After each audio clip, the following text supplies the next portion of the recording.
No hello, lesná svorka, ideme si spolu prebehnúť v rámci miniblogu poslednú časť našej bežeckej série tu v Smoleniciach. Poďme na to.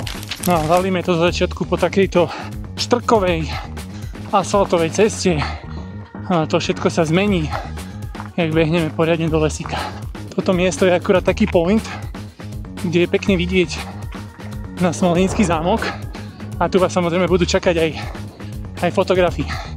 Čiže takto hneď od začiatku, keď vyzeráte najviac fresh, tak budete mať parádne fotky. Presne nejaká takáto asfaltka. Dnes nemáme preteky, takže túto mláku pekne obídeme, ale na pretekoch idem cez ňu. Bomby! Presne ako takto.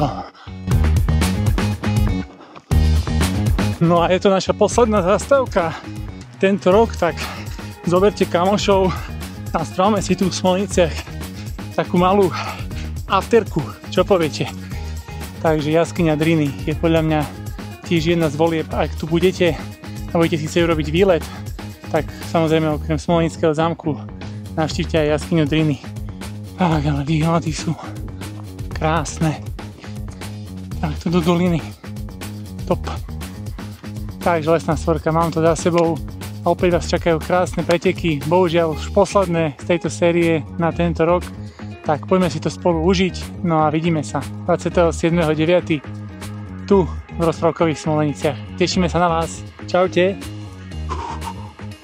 Ale hlavne nebuď z toho jeleň a behaj Smolenice.